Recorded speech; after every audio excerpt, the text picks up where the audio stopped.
నమస్తే, నేను మీ Gopi. Welcome back to our channel. ఈరోజు మనతో వచ్చేసరికి పొలిటికల్ అనలిస్ట్ ఇమ్మంది రామారావు గారు ఉన్నారు. సార్ నమస్తే సార్. నమస్తే బాబు. సార్, నిన్నటి ఇద్దరి ముఖ్యమంత్రుల కలయిక అయితే రెండు రాష్ట్రాల ప్రజల్లో అయితే గందరగోళం అయితే నెలకొని ఉంది. మరలా తెలంగాణలో టీడీపీ అయితే పాగా వేయబోతుంది, దీనికి ఇన్ఛార్జ్ మరలా రేవంత్ రెడ్డి అన్నట్టుగా కొన్ని వార్తలు అయితే బాగా వైరల్ అవుతున్నాయి. సో దీని మీద మీ స్పందన ఏంటి? ఇది మనం ఏదో అవసరానికి సరిపడే మాటలు మాట్లాడుకోవడం కాదు, కానీ ప్రతి ప్రాంతీయ పార్టీకి ఓ జాతీయ పార్టీ కావాలని ఆశ ఉంటుంది. ఆ ఆశతోనే టీఆర్ఎస్ పార్టీ కాస్త బీఆర్ఎస్ పార్టీ అయింది. ఇక్కడ ఏంటంటే సాధ్యం కానటువంటి విషయాల మీద మనసు పెట్టడం అంత శ్రేయోదాయకం కాదు. ఇక్కడ ఆయనకి కత్తిమీద సాము. ఆంధ్రాలో అనేకమైనటువంటి వాగ్దానాలు చేశారు.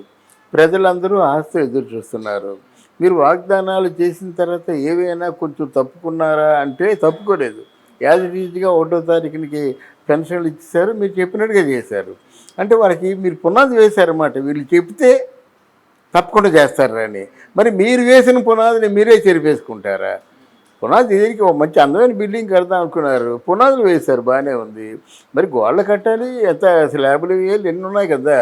ఇప్పుడు ఆంధ్రదేశాన్ని మీరు పూర్తిగా 20 సంవత్సరాలు వెనక్కి వెళ్ళిపోయిందంటే మళ్ళీ ఆంధ్రదేశాన్ని సరిదిద్దవలసిన బాధ్యత మీకుంది కదా.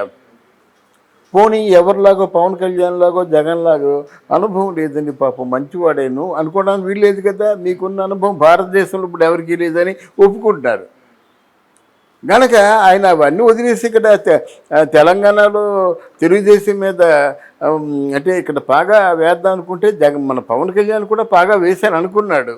ఆయన తాలూ ఫలితం చూశారు కదా, మీకు అదే ఫలితం వస్తుంది. కనుక అటువంటి ఆలోచనలు వాళ్ళు మానేసుకోవడం మంచిది. వాళ్ళ తాలూ సరైన లీడర్లు దొరకల టీడీపీ పార్టీకి. ఇప్పుడు మరలా సరైన లీడర్ ఉన్నాడు రేవంత్ రెడ్డి. సో కాంగ్రెస్ పార్టీని విడిచి మరలా టీడీపీ పార్టీ ఇక్కడ పునఃప్రారంభం చేయబోతున్నారా?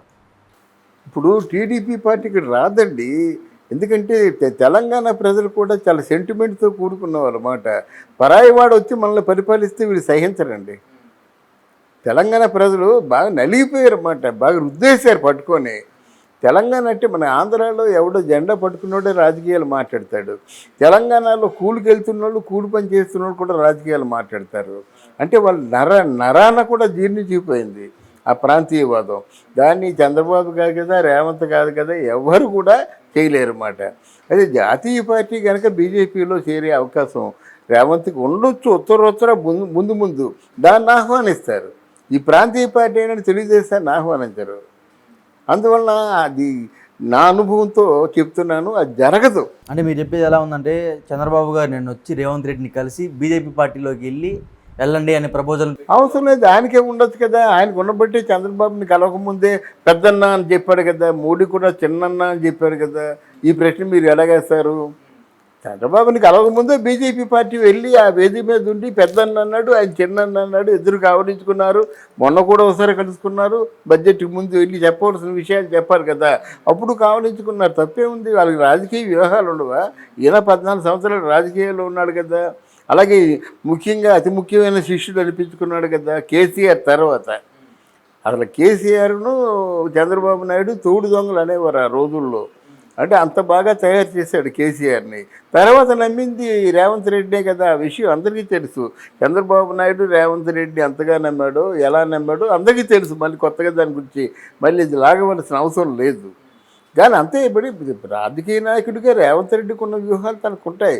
ఎంత వ్యూహం లేకపోతే దిగ్గజాలు లాంటి వాళ్ళు వీళ్ళందరూ పాత సీనియర్ కాంగ్రెస్ నేతలు వాళ్ళందరినీ మోకుమ్ముడుగా చేర్చి తన సభలో సైలెంట్గా ఉండేలాగా ఈయన ముఖ్యమంత్రిగా మాట్లాడేలా చేసుకున్నాడంటే ఆయనలో రాజకీయ వ్యూహం లేకుండా చేసుకోగలుగుతాడా? ఎవరితో ఎలా మాట్లాడాలో, ఎవరిని ఎలాగా సద్దుమణిగేలా చేయాలో, ఎవరిని ఎంతవరకు సంతోషపరచాలో అన్నీ తెలుసు ఆయనకి. అంటే ఇంకోటి సార్, రేవంత్ రెడ్డి ఎన్ని చేసినా సరే అధిష్టానం ఆయన ఏమనట్లా. అంటే ఇంకోటి దీంట్లో ఇంక్లూడ్ చేయాలి దీన్ని. ఆయన బ్లాక్ మెయిలింగ్ చేస్తారని కొన్ని వార్తలు అన్నీ బాగా ఉన్నాయి.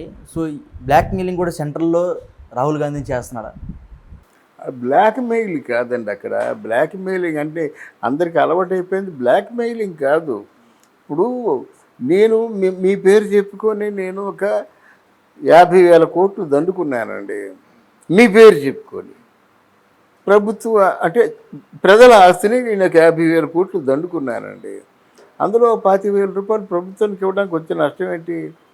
దాన్ని వాళ్ళు దండుకున్నప్పుడు కామ్గా ఊరుకుంటారు, డబ్బులు డిమాండ్ చేసినప్పుడేమో ఇలాగంటారన్నమాట. అలాగని డిమాండ్ చేయడం ధర్మం అని అన్న నేను, అలా కొన్ని జరిగిపోతుంటాయి అంతే. ఇప్పుడు మీకు అధికారి హైయర్ అఫీషియల్ ఏమో మీకు ఆర్డర్ వేస్తారండి, కింద అఫీషియల్ చేయడాడు, కానిస్టేబుల్ మాట ఎండు కేసు వస్తే ఇప్పుడు ఎవరు రైటర్ లేరమ్మా వెళ్ళిపో తర్వాత ఎఫ్ఐఆర్ చూడొచ్చు అంటాడు. మరి డీజీపీ ఏం చేస్తారు దానికి? అందువల్ల అది కాదు. కొంచెం రాష్ట్రం బాగుపడాలంటే ఒక దారిలో ఘాట్లో పడాలి. ముందు ఏదైనా చేయాలంటే నా ఉద్దేశం ఒకటే, ఎప్పుడూ ఒకటే చెప్తాను, వయసు మీరిన వారు చేయరు కూడా చేయలేకపోవచ్చు. ఎందుకంటే నాకు అనుభవాలు, ఎవరు మళ్ళీ జైలుకి వెళ్తారు, ఎవరు కష్టపడతారని. కానీ యువతని ఎంకరేజ్ చేసి యువతకి ఎక్కువ ఎంప్లాయ్మెంట్ క్రియేట్ చేస్తే ఎంత చైతన్యం వస్తుందో చూడండి. ఇప్పుడు వాళ్ళు ప్రశ్నించలేరండి, మామూలు కామన్ మ్యాన్ ప్రశ్నించలేరు. ఆ పూటకు భోజనంటే చాలు. ఇద్దరు వెళ్తున్నారు, 3 పిల్లలు 1800 తెచ్చుకుంటున్నారు. మగవాడి 1000 రూపాయలను, ఆడ మనిషికి ఏమో 800.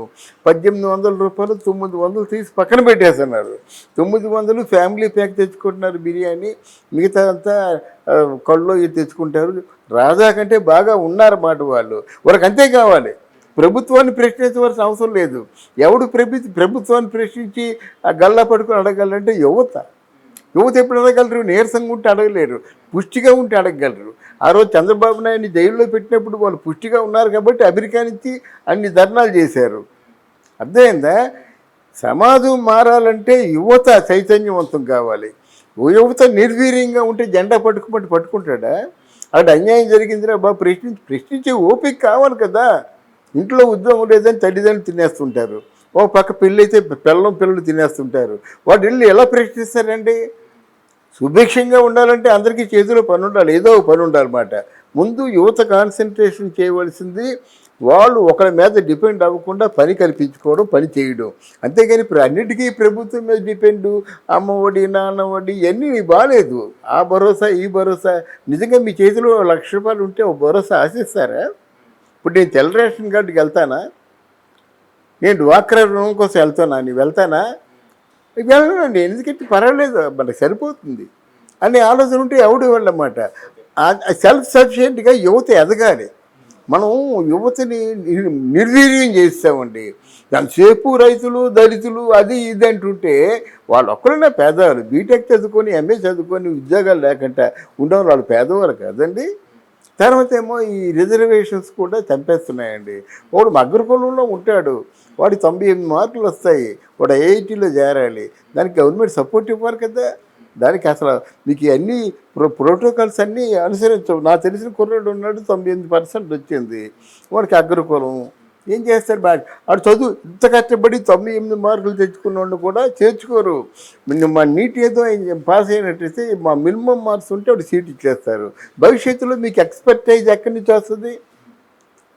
అందువల్ల యువత నిర్వీర్యం కాకుండా చూసుకోవాలి. కానీ ఇవన్నీ తీసి పక్కన పెట్టండి, ఇవన్నీ ఉండేవి కావు.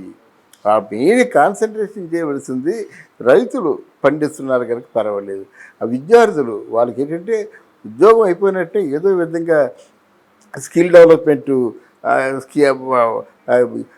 యూనివర్సిటీలు పెట్టి వాళ్ళు బాగా ఫుల్ఫిల్ అయ్యేలా ఉండాలన్నమాట.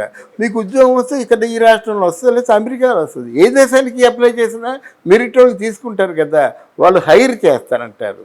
మిమ్మల్ని హైర్ చేసి తీసుకెళ్తారు, మీకు ఇంత ప్యాకేజ్ అని చెప్పి మీరు ఒప్పుకుంటే తీసుకెళ్తారు అన్నమాట. ఓకే సార్, థ్యాంక్ యూ అమ్మా.